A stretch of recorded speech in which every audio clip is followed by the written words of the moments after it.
Bonsoir à tous et bienvenue dans votre émission Être une voix pour les sans-voix. Donc nous sommes le Pain Quotidien, une association caritative chrétienne qui œuvre pour venir en aide aux démunis, aux nécessiteux.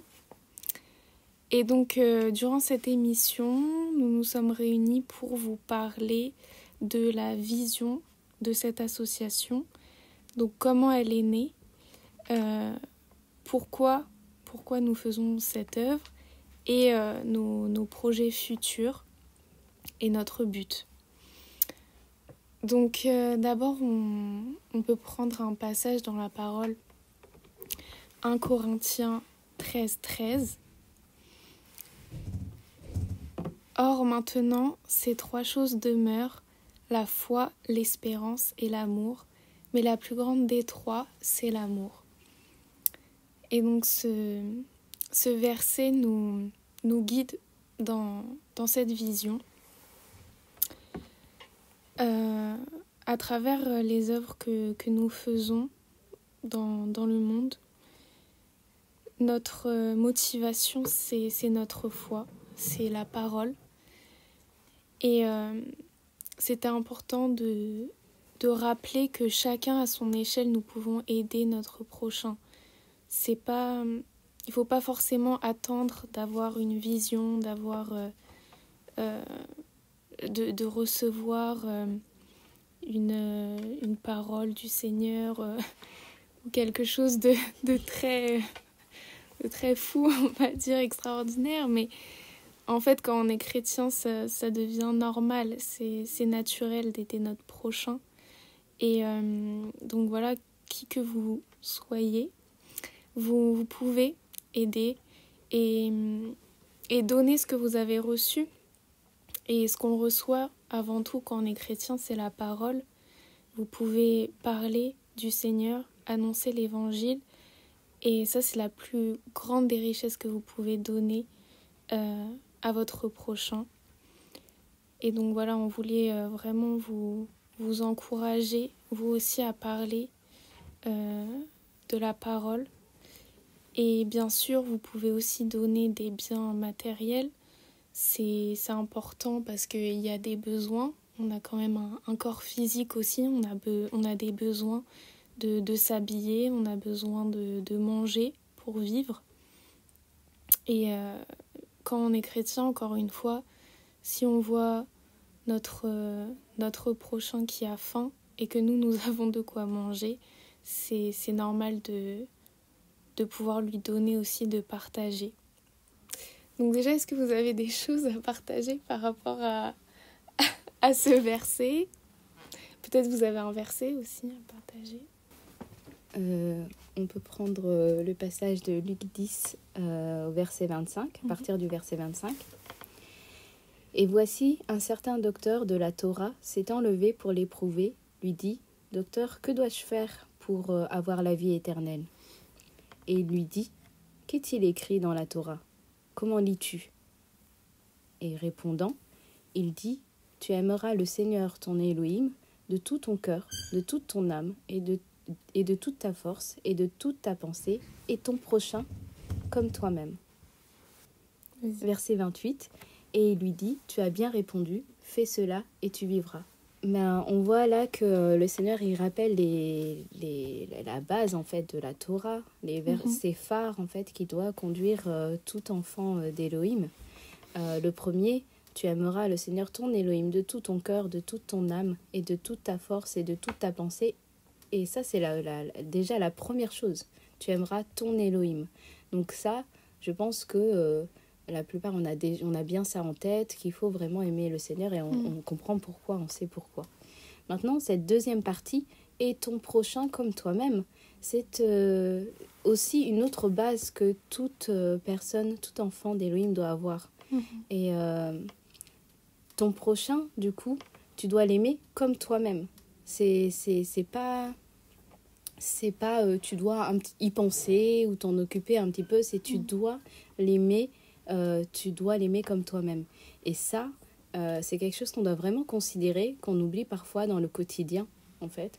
Dans le quotidien, on pense à nous, hein, on pense à nos besoins, on pense à ce dont on a besoin pour vivre. Et maintenant, est-ce qu'on pense aussi à notre prochain ? Ça, c'est une question que moi-même, je me pose assez régulièrement parce que on a une tendance parfois à être égoïste un peu, hein. On se centre sur nos soucis, nos difficultés, sur ce qui nous préoccupe. Et on oublie que parfois, celui qui est à côté, en fait, il a aussi soit les mêmes soucis, soit des soucis encore plus grands, des besoins encore plus primaires. Ils peuvent tout simplement pas manger, alors que toi, peut-être, tu t'inquiètes pour ta voiture qui est en panne et tu peux pas te déplacer. Et ça, c'est quelque chose que vraiment, sur lequel on doit être à l'écoute. Parce que je pense que l'Esprit du Seigneur nous parle, mais on n'est parfois pas à l'écoute, en fait, pas sensible. Parfois, il nous interpelle sur des personnes autour de nous, voilà, et on peut se dire facilement, ah bon, là, je suis focalisée sur ce problème aujourd'hui, c'est vraiment, je verrai ça plus tard. Et la parole nous dit bien, tu aimeras ton prochain comme toi-même. Ce qui te préoccupe, ce qui te soucie, tu dois aussi t'en soucier pour l'autre. Donc justement, au travers de ce passage et pour répondre justement à cette question de ce passage qu'on vient de prendre, si on lit la suite au verset 29 de Luc 10, mais lui, voulant se justifier lui-même, dit à Yeshua, et qui est mon prochain ? Verset 30, mais Yeshua répondant dit, un homme descendait de Jérusalem à Jéricho. Il tomba au milieu des brigands qui, l'ayant dépouillé et couvert de blessures, s'en allèrent le laissant à demi-mort. Or, un certain prêtre, qui par hasard descendait par le même chemin, et ayant vu cet homme, passa du côté opposé. Et de même, un lévite arriva à cet endroit, il le vit et passa du côté opposé. Mais un certain samaritain, qui voyageait, étant venu là, fut ému de compassion lorsqu'il le vit. Il s'approcha et banda ses plaies en y versant de l'huile et du vin, et l'ayant fait monter sur sa propre bête, il le conduisit dans une auberge et prit soin de lui. Et le lendemain, en partant, il tira de sa bourse 2 deniers et les donna à l'hôte en lui disant « Aie soin de lui, et tout ce que tu dépenseras de plus, je te le rendrai à mon retour. » Lequel donc de ces 3 te semble avoir été le prochain de celui qui était tombé au milieu des brigands ? Et il dit, c'est celui qui a usé de miséricorde envers lui. Yeshua donc lui dit, va et toi aussi fais de même.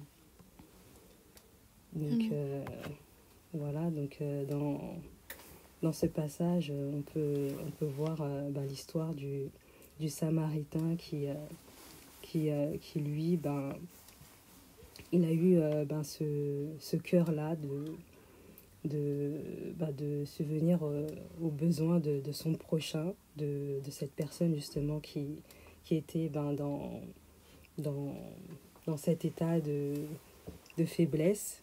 Et c'est ça aussi d'avoir ce cœur-là justement disposé pour regarder aux personnes qui sont autour de nous, qui sont à côté de nous, et qui demandent, qui attendent qu'on puisse leur tendre la main et puis les accompagner, les soutenir dans leur moment de faiblesse, comme on peut voir cette personne qui ne pouvait plus rien faire de par lui-même en fait. Et dans ce passage, il n'est pas resté juste à cette aide sur le moment, mais pour la suite en fait, pour qu'il puisse se relever, qu'il soit restauré pour pouvoir continuer aussi son chemin. Donc voilà ce que je voulais rajouter aussi par rapport à ce passage. Ouais, ce que j'aurais rajouté aussi, c'était le fait que Yeshua, en fait, il commence avec un certain prêtre qui, par hasard, descendait par le même chemin. Donc, il ne pouvait pas l'éviter, en fait. Et la réaction, en fait, c'est il a vu et il est passé à côté. Et côté opposé, en plus. Hein, et après, c'est le Lévite qui arrive, pareil, au même endroit. Pareil, il le voit. Et la réaction, ça, après avoir vu, en fait, il passe à côté. Et côté opposé. Donc c'est comme si ça ne le concerne pas, en fait. C'est comme si, en fait, ce qui est arrivé à l'homme qui descendait de Jérusalem, c'est comme si, en fait, ça ne le concernait pas. Alors que la parole nous dit bien qu'il descendait de Jérusalem. Donc, prêtre ou lévite, ils sont descendus par le même chemin. Donc, si on regarde par rapport aux chrétiens, on est là en tant qu'être humain, on descend sur le même chemin et on voit un frère, une sœur qui est en difficulté et ça ne nous concerne pas en fait.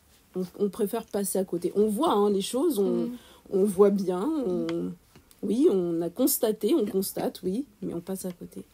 Et en fait, c'est vrai que le Seigneur nous enseigne aussi à avoir un regard différent en fait. En étant enfant de Yahushua, on a un autre regard. Le fait de l'aimer en fait en premier, ça va nous amener à avoir ce caractère-là, cette dimension d'amour pour notre prochain. Avoir ce souci, cette compassion, parce que c'est vrai que le Samaritain, il voyageait, donc c'était un étranger. Lui, il est venu, il a déjà eu la compassion avant même... je ne sais pas si on parle... il y a écrit qu'étant venu, il fut ému de compassion lorsqu'il le vit, voilà. Et tu vois, il y a cette dimension de compassion. Le cœur a déjà été déjà touché, en fait, par la situation, en fait, de l'homme qui s'était fait attraper et puis qui s'était fait battre. Il a eu cette compassion, en fait, en le voyant. Alors que les autres, la réaction, en fait, des autres, ils regardent, ils voient, mais ils passent à côté. Donc, c'est ça. Et comme tu disais, c'est déjà la compassion en le voyant. Et ensuite, en fait, cet amour-là va déclencher, en fait, le fait de faire d'aimer, en fait, comme pour toi-même, en fait. Tu te places à la place de la personne et tu fais comme si c'était toi. T'aurais voulu qu'on s'occupe de toi, en fait, comme ça, en fait, en te disant, je pense ses blessures et après, je vais jusqu'à payer l'auberge pour qu'il puisse, après... Non, c'est fort parce qu'on voit que il y a le soin, donc il va le guérir, enfin le soigner, la nourriture et le logement, le toit. Et c'est le besoin fondamentaux en tout cas de notre physique. Mais on voit vraiment les trois grandes aides qu'on peut apporter. Et c'est souvent ça dans le monde, les fléaux qu'on voit, c'est la famine, le fait de ne pas avoir de quoi se loger, de quoi se chauffer, et puis les maladies, bien sûr. Et c'est vrai que dans le Seigneur, on est tous appelés à exercer cette aide, mais après, le Seigneur peut aussi donner des causes à chacun. On va avoir plus à cœur, par exemple, les orphelins ou les malades. Et justement, pour le pain quotidien, le Seigneur a donné à son fils Shora Kwetu une vision en 2001 où il a vu un enfant avec un sac sur la tête qui cherchait un lieu où dormir. Et à son réveil, il a reçu la parole donc, de Matthieu 25, verset 34, qui est « Venez, vous qui êtes bénis de mon Père, recevez en héritage le royaume qui vous a été préparé dès la fondation du monde. Car j'ai eu faim, et vous m'avez donné à manger, j'ai eu soif, et vous m'avez donné à boire, j'étais étranger, et vous m'avez recueilli, j'étais nu, et vous m'avez vêtu, j'étais malade, et vous m'avez visité, j'étais en prison, et vous êtes venus vers moi. » Donc là, on voit bien que le Seigneur nous demande expressément de le faire et clairement, en fait. Parce qu'on va dire, tu aimeras ton prochain, c'était plus vague. Il y a la parabole qui est explicite, mais il y en a qui peuvent peut-être chipoter. Mais là, c'est clair que le Seigneur, il dit clairement, vous avez fait mon œuvre, en fait. Vous avez fait ma volonté. Amen. Donc, suite à cette vision, il y a eu... on a acheté le premier terrain au Congo. Et en 2003, il y a eu la construction de l'orphelinat Les Enfants Prodiges, qui a reçu une 50aine d'enfants, dont certains ont pu aller ont été parrainés d'ailleurs, jusqu'à l'obtention de leur diplôme qu'ils ont eu à Tunis. Donc voilà, ça a été très encourageant pour nous et ça a été vraiment le début de cette œuvre qui ensuite s'est agrandie. Donc en fait, par la suite, on a surtout fait des partenariats avec des structures à travers le monde qui recueillent des orphelins, mais aussi des enfants démunis, pas forcément qui n'ont pas de parents ou qui ont perdu leurs parents, mais qui ont des parents pauvres ou malades qui ne peuvent pas s'occuper d'eux. Et en 2011, nous avons aussi visité des prisonniers dans la prison de Makala en République démocratique du Congo. Donc des réunions de réveil ont été organisées dans cette prison et des Bibles ont été distribuées. Il y a eu plusieurs baptêmes et même des prisonniers sortis revenaient en fait à la prison pour être encouragés et pour recevoir encore la parole. Donc ça nous a beaucoup encouragés. Et justement, j'avais une parole qui venait par rapport à ça, parce que c'est vrai qu'on ne parle pas beaucoup des prisonniers. Peut-être qu'on se dit que, je sais pas, ils sont en prison parce que voilà, ils ont fait quelque chose de pas bien, donc ils ont ce qu'ils méritent ou j'en sais rien. Alors que n'importe qui peut se retrouver en prison. C'est ça. Parce que, je veux dire, vous allez être pressé un jour et puis, vous tombez à renverser quelqu'un malencontreusement. Et ça peut arriver à n'importe qui. Mais... Donc, ouais. Et alors, attends, Paul lui-même a été en prison. Effectivement, c'est ça. Mais on voit plein d'hommes du Seigneur qui sont allés en prison. Et même quand on a fait quelque chose de pas bien. Ouais. Après, le Seigneur aussi, il a établi les autorités. C'est lui qui le dit. Et parfois, je connais des personnes qui sont passées par là. Et ça les a vraiment changés, en fait. C'est comme une repentance. C'est comme un temps de repentance, en fait. Un temps que tu peux avoir où t'as que le temps pour penser à ce que t'as fait. Il y a un temps d'intimité aussi. C'est ça. Et un temps vraiment propice où on peut partager l'évangile à ces personnes, en fait. Parce que peut-être que beaucoup culpabilisent aussi ou se disent ils ont besoin d'être pardonnés aussi, tu vois. Se remettre en question. C'est ça. Se pose d'autres questions sur la vie. Ouais. Et du coup, dans Matthieu 5, 43, vous avez entendu qu'il a été dit « Tu aimeras ton prochain et tu haïras ton ennemi. Mais moi je vous dis, aimez vos ennemis, bénissez ceux qui vous maudissent, faites du bien à ceux qui vous haïssent et priez pour ceux qui vous accusent faussement et vous persécutent, afin que vous soyez les fils de votre Père qui est dans les cieux. Car il fait lever son soleil sur les méchants et sur les bons, et il envoie sa pluie sur les justes et sur les injustes. Car si vous aimez seulement ceux qui vous aiment, quelle récompense en avez-vous ? Les publicains eux-mêmes n'en font-ils pas autant ? Et si vous faites accueil seulement à vos frères, que faites-vous d'extraordinaire ? Les publicains eux-mêmes n'en font-ils pas autant ? Vous serez donc parfaits comme votre Père qui est dans les cieux est parfait. Et en fait, dans le Seigneur, c'est pas l'amour où on va juste faire du bien aux enfants, ceux qui sont gentils, on va dire. Mais c'est aussi ceux qui ont fait du mal et ceux qui ont besoin. Parce que nous, on n'était pas mieux et sans le Seigneur, qui sait où on serait aujourd'hui, en fait. Et catalogué au même rang. Et c'est ça. C'est ça. On est tous des pécheurs. Êtres humains, pécheurs. Et même sur la croix, le Seigneur, avec le bandit qui était à côté, il s'est repenti réellement. Et c'est vraiment le Seigneur, il nous attend à un autre niveau d'amour. Et des fois, on peut se dire, ouais, même nos ennemis, quoi, ceux qui nous font du mal.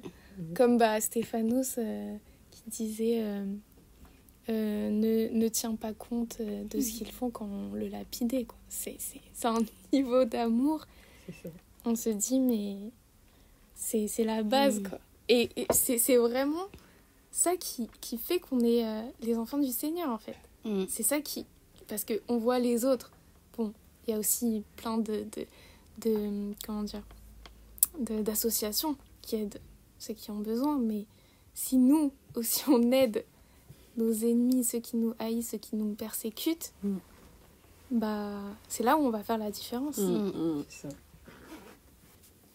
Donc on va commencer par vous présenter le pôle parrainage enfant. Alors qu'est-ce que le parrainage, pour commencer? Le parrainage, en fait, le but du parrainage, c'est de pouvoir permettre à l'enfant de grandir dans de bonnes conditions. Donc en lui apportant un soutien financier, d'abord spirituel, bien évidemment, mais un soutien financier et puis matériel aussi. Et pour pouvoir lui permettre de grandir, de pouvoir se vêtir, de pouvoir se nourrir. Voilà, dans de bonnes conditions. En fait, un enfant qui soit orphelin ou abandonné par ses parents, chaque enfant devra en fait pouvoir naître, grandir et puis s'épanouir dans un environnement sain et puis sûr. Et le but, c'est d'apporter une aide concrète en fait auprès des enfants et auprès des familles en fait, parce que le parrainage va permettre en fait de changer la vie d'un enfant en lui apportant en fait une aide pas qui serait ponctuelle, je dirais. C'est une aide en fait qui va se matérialiser dans le long terme en fait, puisque là on parle d'un enfant, donc on parle d'un être humain qui va être amené à grandir et à croître. Et donc là on va s'inscrire en fait dans la durée en fait avec cet enfant et vraiment avoir un impact en fait en lui accordant en fait pour son entourage et pour lui de quoi pouvoir subsister à ses besoins et de pouvoir vivre décemment en fait. C'est un vrai engagement. Si on devient parrain en fait, donc c'est chaque mois 25 € par mois. Voilà. Et ça permet de couvrir tous les besoins de... Ça permet en fait à l'enfant d'être nourri, de pouvoir avoir aussi accès aux soins, et puis d'être vêtu aussi, et de pouvoir avoir aussi un accès à la scolarité. Voilà, à tout ce qui est à l'éducation, la base en fait. Et ils ont aussi des temps sur la parole avec les personnes de l'orphelinat. Donc oui, ils ont des temps de partage en fait avec les personnes qui les suivent au quotidien. Là par exemple, moi je suis sur la structure du Bénin. Et ils ont des temps de partage le soir avec les enfants après l'école. Et ils ont des temps de partage aussi le week-end. Et pendant ce temps de partage, ils lisent la parole et puis ils échangent en fait avec les enfants. Il y a vraiment une interaction pour s'intéresser à ce que l'enfant comprend et ce qu'il saisit aussi, parce que c'est pas... en tant qu'adulte, on va voir des choses, on va comprendre des choses et les enfants ne vont pas comprendre la même chose en fait. Donc il y a vraiment...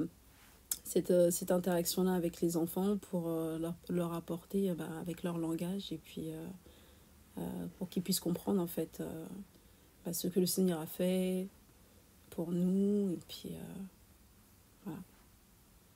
Et comment on fait pour devenir parrain si les gens qui nous écoutent pour devenir parrain, c'est simple, il faut se connecter sur le site parrainquotidien.org. Et puis aller dans les rubriques devenir parrain.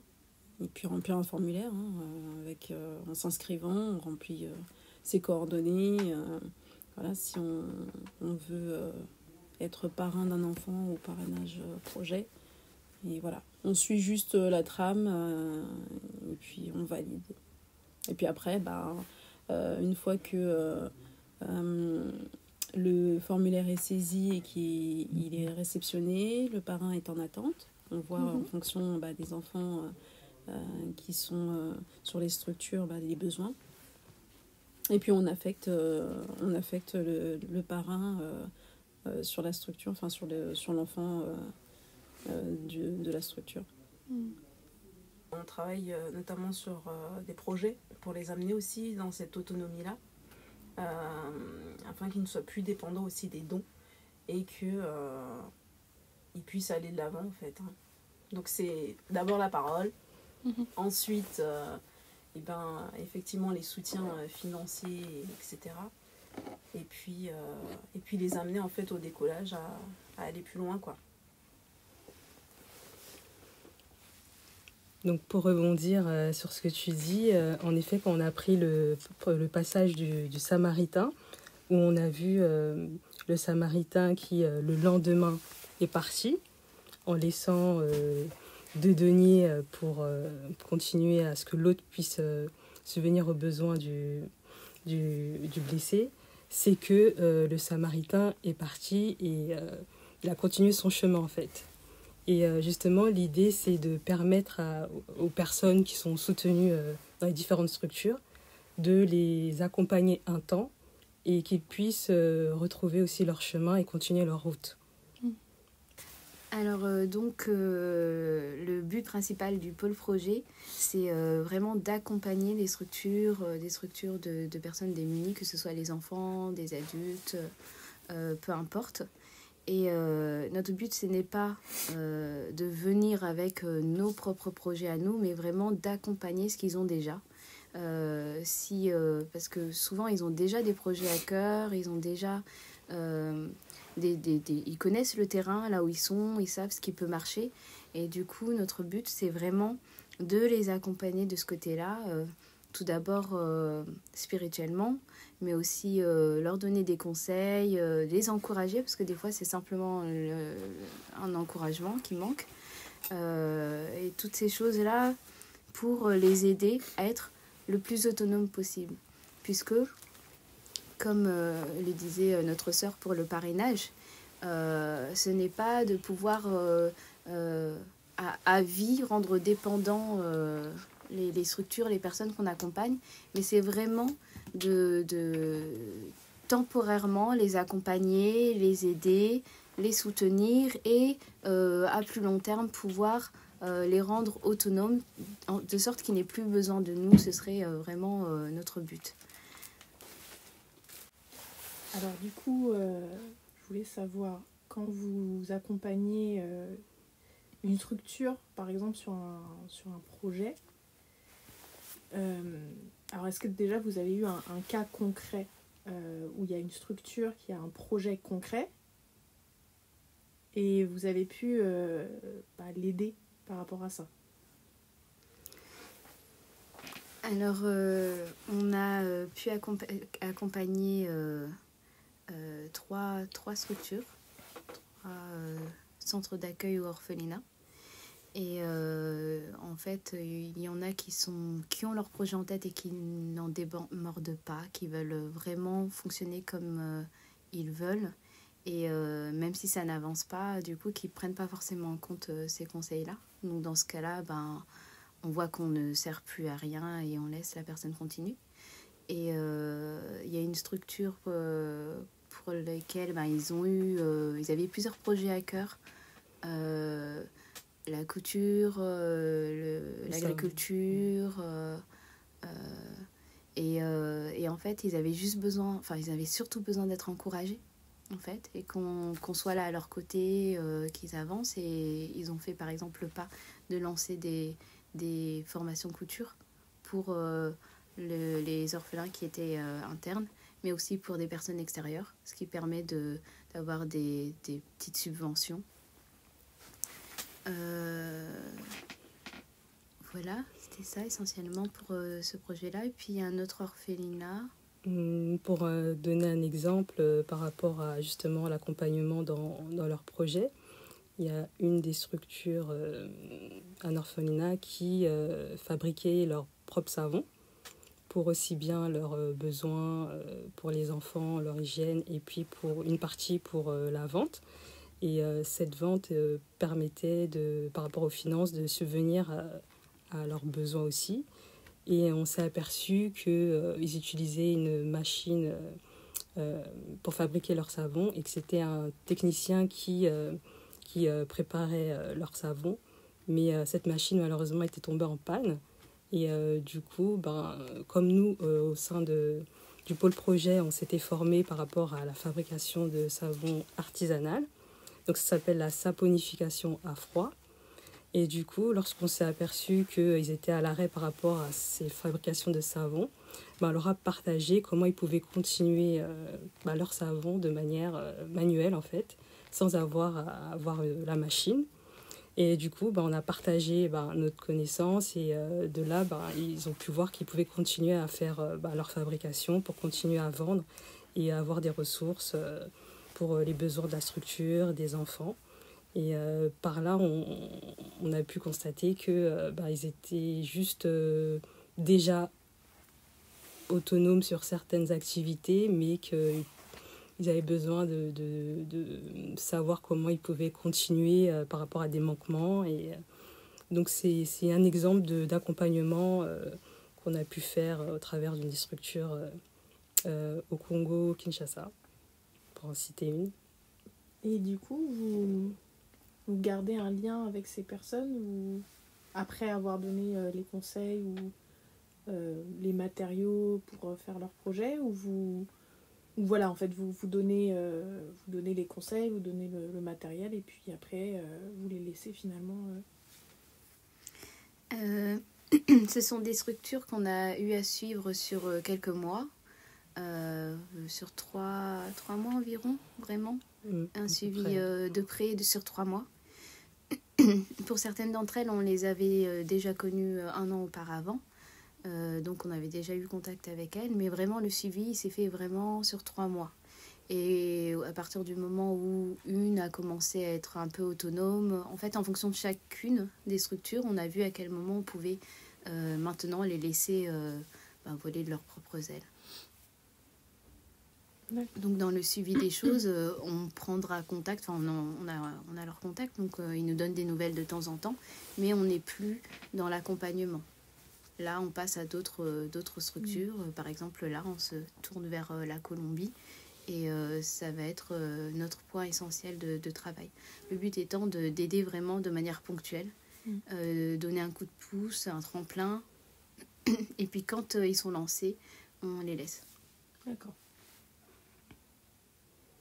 Et aussi, pour ajouter par rapport au projet que l'on peut avoir par rapport au pôle, c'est qu'on souhaite aussi acquérir un terrain agricole pour pouvoir proposer aux structures qui sont déjà aussi dans l'agriculture. Mais en discutant avec elles, on s'est aperçu, enfin ils nous ont expliqué qu'ils louaient des terrains. Et le fait de louer un semestre de manière annuelle et puis en fonction des saisons. Donc en réfléchissant, on s'est demandé mais pourquoi pas plutôt acquérir un terrain et leur permettre de continuer leur plantation et d'être autonome à ce niveau-là, en fait, au niveau de l'agriculture. Alors l'idée qu'on a, c'est d'acquérir un terrain pour dédier des parcelles aux différentes structures que l'on accompagne pour qu'elles puissent continuer leur agriculture en faisant leur plantation. Une partie de ce qu'ils récolteraient servirait pour qu'ils se nourrissent et une autre partie pour la revente. Et ça générait des finances justement pour leurs besoins propres au fonctionnement de la structure. Et toujours dans l'idée de l'autonomie, ce serait toujours momentané, hein. C'est pas quelque chose qui serait sur 10 ans, 15 ans.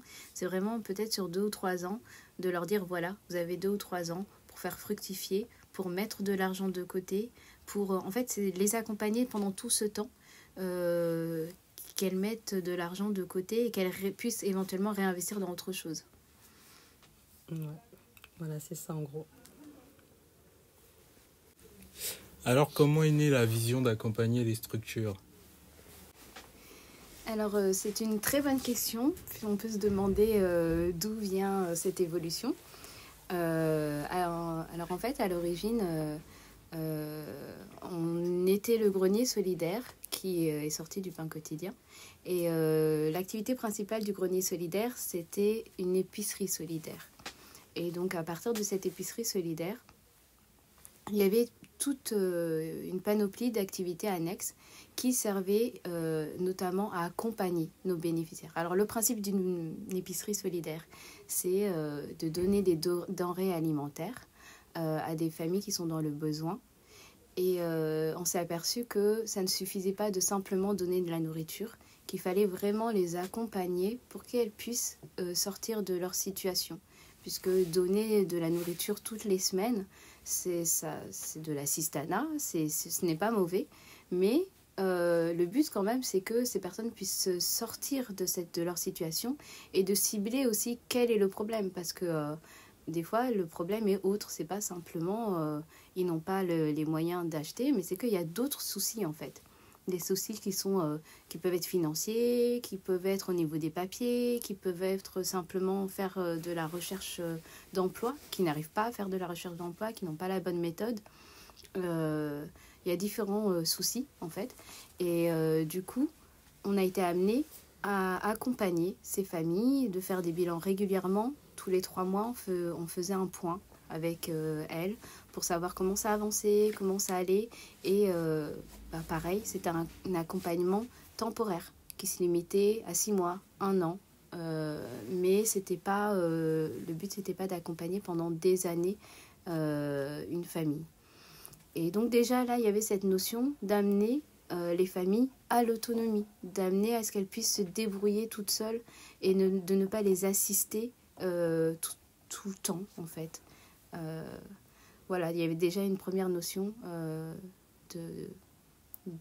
d'autonomie par rapport aux familles. Voilà, et justement, par rapport à cette vision qui a évolué par rapport à l'épicerie, donc nous-mêmes dans l'équipe, on s'est dit, mais ce qu'on donne, il y a des produits par rapport à ce qu'on pouvait récolter et redonner aux familles, qu'on pouvait nous-mêmes fabriquer, confectionner. Et donc on s'est formé, par exemple, quand on vous a parlé des savons. C'est des produits qu'on a redistribués aux familles lorsqu'elles venaient chercher un panier alimentaire.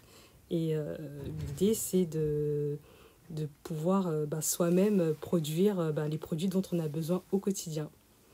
Donc c'est en cela que la vision a évolué pour justement produire nous-mêmes et redistribuer ou faire en sorte que les familles ou les personnes qu'on sera amenées à soutenir puissent elles-mêmes produire et s'en sortir et être autonomes. Et au fur et à mesure du temps, on a été orienté de plus en plus vers les pays internationaux. Donc on a travaillé surtout en local au niveau de la région parisienne. Et on a commencé à faire des missions au Congo pour notamment aider des structures, des orphelinats, et il y a des formations de fabrication de savon qui ont été dispensées. Et toujours dans le but de ces missions, il y a aussi des fabrications de serviettes hygiéniques qui se sont organisées. Et tout ça, de fil en aiguille, on a vu que le Seigneur nous appelait de plus en plus à accompagner, en fait, à aider des structures à devenir de plus en plus autonomes, à se débrouiller de par elles-mêmes, parce que parfois elles allaient acheter, donc par exemple le savon, ou bien on sait que tout ce qui est serviette hygiénique, c'est pas toujours évident dans certains pays pour certaines femmes. Donc il fallait qu'elles dépensent, il y avait de l'argent en fait de dépenser, de l'argent qu'ils n'avaient pas. Et là, le fait pour un orphelinat, par exemple, de fabriquer son propre savon et même de pouvoir vendre une partie de ces savons fabriqués, ça générait des économies. Et donc, on sait que les temps ne sont pas forcément évidents, que les temps à venir ne s'annoncent pas forcément aussi évidents. Et donc, soutenir les structures du pain quotidien, de dire que simplement on envoie de l'argent, c'est pas une solution. C'est pour ça que vraiment toute cette œuvre d'accompagner les structures, de les amener à l'autonomie, qu'elles puissent elles-mêmes générer des fonds, elles-mêmes pouvoir faire des économies, pouvoir investir, pouvoir subvenir à leurs propres besoins, que ce soit au niveau de l'hygiène ou autre, au niveau agricole, au niveau alimentaire. Ça, c'est vraiment un point qui est important et qui prend vraiment tout son sens à l'heure actuelle. Ok, donc maintenant on va vous parler du pôle santé avec Diane du centre hospitalier. Oui, bonjour ou bonsoir à tous. Je vais vous présenter un peu le centre hospitalier Pain Quotidien. Donc, en fait, la vision du pain quotidien, elle s'est élargie il y a à peu près 1 an au domaine du soin. Et on a pu mettre en place le premier centre hospitalier pain quotidien en RDC, à Gamanzo, dans la province de Maluku. Et donc ça fait maintenant, ça fait 1 an. Ça fait 1 an, pile poil, que ce centre hospitalier a été mis en place. Et on accueille aujourd'hui à peu près en moyenne 200 patients par mois. Et on a une 20aine d'employés sur place. Donc voilà, c'est un projet qui a demandé beaucoup de mobilisation parce que la RDC c'est pas à côté, c'était tout un agencement pour pouvoir faire arriver aussi tout ce qui est le matériel médical, les médicaments, la construction. On a inauguré le centre hospitalier alors que les travaux n'étaient pas du tout terminés. Donc, le Seigneur aussi en même temps il nous a appris des choses, il nous a fait comprendre que des fois on a une vision des choses et lui il se dit ça n'a pas besoin d'être parfait pour commencer quelque chose vu l'immensité des besoins. Et c'est peut-être plus là-dessus où je vais parler personnellement parce qu'il y a tellement de choses à dire sur la vision du centre hospitalier. D'ailleurs on a quand même un site dédié, donc c'est vrai que quand vous allez sur le site du pain quotidien vous avez une page qui explique un peu ce que fait le centre hospitalier avec la possibilité de se rendre sur le site, mais on a vraiment des réseaux sociaux, donc Facebook, chaîne YouTube, Instagram du centre hospitalier, et on a un site internet à part parce que c'est vraiment, ça fait partie du pain quotidien, mais c'est vraiment un gros volet, un très très gros volet, et donc et l'idée en plus de ça c'est que ça va encore grandir parce que l'idée c'est d'implanter plein de centres hospitaliers en Afrique. Donc il va y avoir aussi le Gabon, là ils ont déjà un terrain, et donc on va dire que le premier à être sorti de terre c'est la RDC, mais ça doit grandir et du coup forcément ça demande une grande mobilisation et une grande organisation. Mais par rapport à la RDC spécifiquement, en termes de besoins, pourquoi il a été décidé de mettre un centre hospitalier là-bas? C'est parce que donc, dans la région où est implanté le centre, à Maluku, il y a à peu près 494 000 habitants. Et on a une superficie de 7 948 km². Donc bon, ça, c'est un chiffre, on ne visualise pas forcément. Mais Maluku, c'est en fait 10 villes européennes réunies en superficie. Et en fait, Maluku, ça représente 80% de la province de Kinshasa. Donc, dans Maluku, on a 10 villes européennes réunies en superficie, on a 494 000 habitants, et on n'a pas un centre hospitalier. Donc, c'est énorme. C'est énorme. 10 villes européennes réunies, et pas un centre hospitalier. Donc, les besoins sont vraiment énormes. Énormes. Et donc, la décision de s'implanter là-bas, c'est vraiment par rapport aux besoins.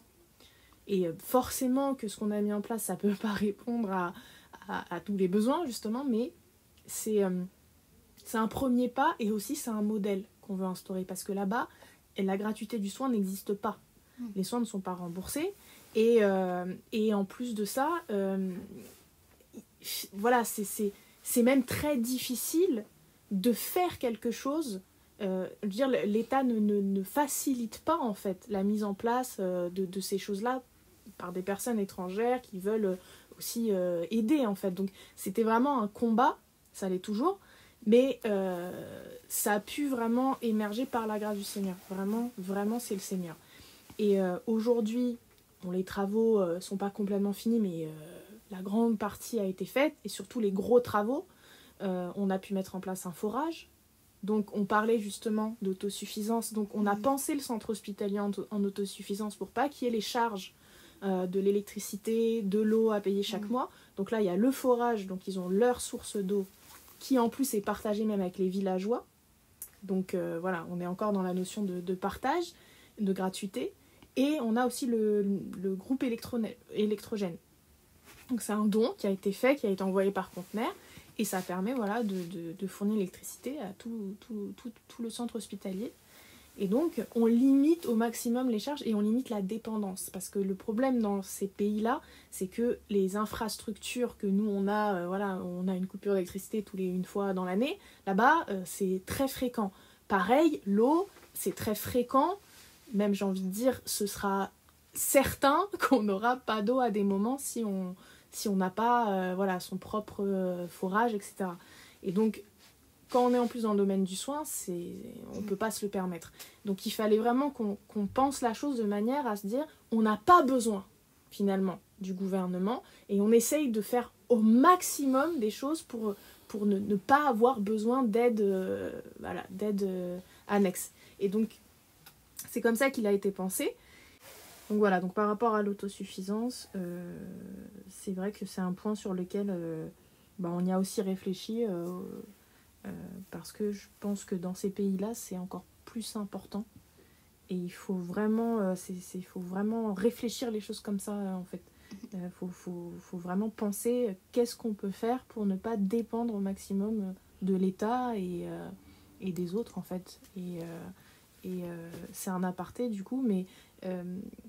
c'est vrai que le Seigneur, dans la parole, il a créé la nature. Donc tout ce qui est d'ordre naturel, ça appartient au Seigneur. Donc le soleil, voilà, on a la lumière du soleil, on sait qu'avec les panneaux solaires, on peut faire de l'électricité. L'eau, c'est le Seigneur qui donne l'eau. Donc on peut aller la puiser, on peut la récupérer, ce qu'on appelle les systèmes de récupération des eaux de pluie. Donc on peut la prendre du ciel, on peut la prendre sous terre. Et puis après, voilà, il y a le vent. Avec les éoliennes, on peut récupérer l'énergie. Donc en fait, le Seigneur, quand on dit qu'il a déjà tout donné, c'est juste que nous, derrière, on doit apprendre à comprendre, en fait, la manière dont les choses, la nature nous apporte les choses, en fait. Et quand il dit le passage « Rendez à César ce qui est à César et à Elohim ce qui est à Elohim », c'est vrai que on veut pas avoir à rendre au César de ce monde. Si on peut éviter, c'est mieux. Voilà, donc des fois on n'a pas le choix, mais l'idée c'est vraiment de repenser les choses en se disant, nous, celui qui règne sur nous, c'est Elohim directement, et les éléments naturels, on ne peut pas les enlever. Genre, il y aura toujours du soleil, il y aura toujours de la pluie, il y aura toujours... voilà, et donc c'est vraiment essayer de penser les choses comme ça. Donc c'est un aparté, mais du coup ça rebondit sur justement tout ce qui a été dit avant. Et donc pour en revenir sur le centre hospitalier, qu'est-ce que je pourrais vous dire d'autre ? Écoutez, on a aussi eu pas mal de naissances. On a eu 42 naissances depuis le commencement, qui se sont toutes bien déroulées. Voilà. Et aussi, les soins et les médicaments ont été apportés gratuitement. Ça, c'est vraiment un point. Et Pierrick, tu pourras du coup en parler sur la gratuité. On fait vraiment un point d'honneur à ça. Et parce que là-bas, comme expliqué juste avant, ils ne connaissent pas les soins gratuits. Même les personnes qui sont dans le médical, qui travaillent là-bas, pour eux, c'est nouveau. Ils ne connaissent pas. Donc, ils vont avoir... il faut même, je veux dire, apporter une certaine... comment dirais-je ? Peut-être éducation aussi pour leur faire comprendre que, voilà, c'est possible, en fait. Via des dons, c'est possible d'apporter des soins gratuitement et justement de plus se pencher sur la qualité du soin et de ne pas faire du patient un client. Voilà, parce qu'ils ont cette notion-là, c'est vraiment imprégné, et c'est le patient client, et du coup, bah, ça c'est pas bon, quoi. Dans ce milieu-là, c'est vraiment pas bon. Et du coup, on essaye de veiller là-dessus. Donc, pour le fonctionnement général, c'est vrai qu'en France, on a une équipe qui gère les dons de médicaments. Donc, on réceptionne les dons, on trie, et puis après, on les envoie là-bas. Et puis, il y a l'équipe sur place qui prend le relais. Et donc, voilà, on a aussi, bien sûr, une équipe communication à part centre hospitalier, parrainage. Donc, voilà, vous avez la possibilité de parrainer le centre hospitalier. Donc ça veut dire parrainage, c'est quoi la différence? C'est que si vous avez vraiment à cœur cette œuvre-là, mais vous pouvez vous dire j'aimerais participer de manière mensuelle, de manière pas juste ponctuelle. Voilà, c'est la différence entre le don et le parrainage. Et vous pouvez aller sur le site pour ça, centre hospitalier, il y a un formulaire parrainage, vous remplissez ce formulaire et vous pouvez comme ça parrainer le centre hospitalier pour les besoins, les besoins quotidiens, c'est-à-dire le salaire, par exemple, parce qu'on paye les médecins, les infirmiers, on les paye pour l'avancement des travaux, pour des choses comme ça. Et après, bien sûr, vous pouvez toujours faire des dons ponctuels, bien évidemment, aussi par le biais du site, il y a possibilité de faire des virements, ou des chèques, ou par PayPal. Donc, bon, voilà, donc en gros, c'est un peu ça la vision. Alors, c'est un très petit résumé parce que c'est large, il y a beaucoup de choses qui se sont passées en un an. Mais en tout cas, n'hésitez pas à aller justement sur le site internet dédié du centre hospitalier et les réseaux sociaux, dont la chaîne YouTube, parce qu'on va mettre régulièrement, on a commencé des émissions, donc 1 fois par mois, voire 2 fois par mois, où on vous mettra, on vous tiendra au courant de tout ce qui se passe. Les missions aussi, là il va y avoir une mission. Les missionnaires qui vont partir à partir du 14 jusqu'au 28. Et il va y avoir notamment la présence d'un docteur qui sera sur place. Donc voilà, il y aura régulièrement des missions. Et donc tout ça, on essaye d'informer au maximum les personnes via nos médias, Pain Quotidien. Voilà, donc je sais pas Pierrick si tu voulais parler un peu de gratuité.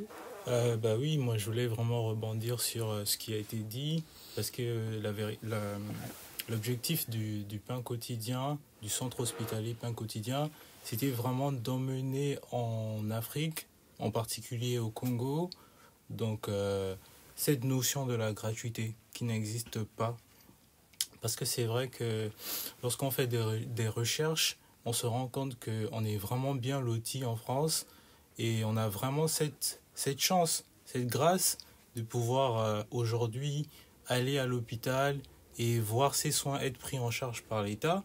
Ça, c'est quelque chose qui n'existe pas tout simplement là-bas, parce qu'il n'est pas rare de trouver des gens qui vont aller voir des tradipraticiens, qui vont avoir recours à l'automédication, parce que précisément lorsqu'ils vont dans les hôpitaux, la première chose qu'on leur demande, c'est l'argent. Donc on ne voit pas d'abord le patient, on ne voit pas l'état du patient. Est-ce que on ne traite pas le patient en premier? La première chose, c'est l'argent en fait. Et c'est pourquoi en fait le centre hospitalier est né. C'est vraiment aussi pour répondre à ce besoin de gratuité et voilà. Et du coup, au niveau du centre hospitalier du Congo, quelle est la constitution de l'équipe médicale? Quels sont les soins qui sont prodigués?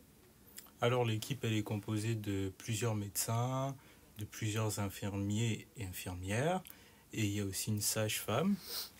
Et ponctuellement, il y a des missions qui sont organisées avec des médecins spécialisés, qui sont missionnaires, bénévoles, qui viennent de pays étrangers, pour dédier un temps, par exemple 1 semaine de chirurgie. C'est ce qui a été fait récemment avec le docteur Niaoui. Et là, à partir du 14 avril, il y aura une autre mission, et ce sera un médecin spécialisé dans le traitement des plaies. Et voilà. Oui, donc voilà, comme l'a dit Pierrick, on aura aussi des missions médicales régulièrement. Et là, la dernière, celle qui va arriver, c'est le docteur Frank Wanda, spécialisé dans la prise en charge des plaies, qui va être présent du 18 au 26 avril. Voilà. Et par rapport aux pathologies, donc il y en a, on traite toutes les personnes qui viennent au centre hospitalier, mais il y a quand même certaines pathologies qui reviennent plus régulièrement. Et la première, c'est le paludisme. Donc, je n'ai pas le pourcentage là en tête, mais on va dire que peut-être 30% des patients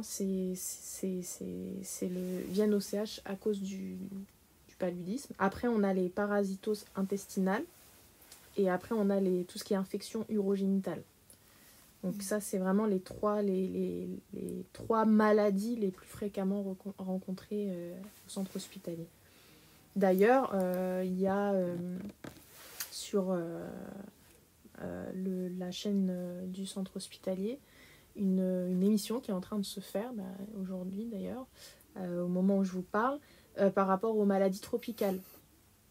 Donc voilà, pourquoi les maladies tropicales? C'est celles qui sont les plus rencontrées. On a forcément plus de besoins dans ces domaines-là par rapport aux médicaments.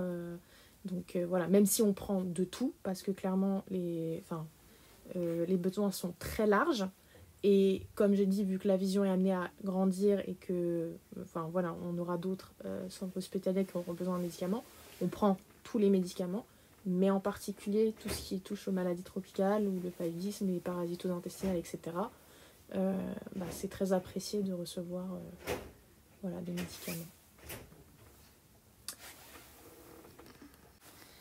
Donc, merci à tous pour votre présence pour cette émission. On espère que vous avez pu comprendre la vision globale du pain quotidien et ses différents pôles. Si vous avez des questions, vous pouvez trouver pas mal de réponses sur notre site web et sur nos réseaux sociaux. Et nous vous retrouvons dans une prochaine émission tous les jeudis à 20h sur TV2Vie et YouTube, Le Pain Quotidien Association. Bonne soirée.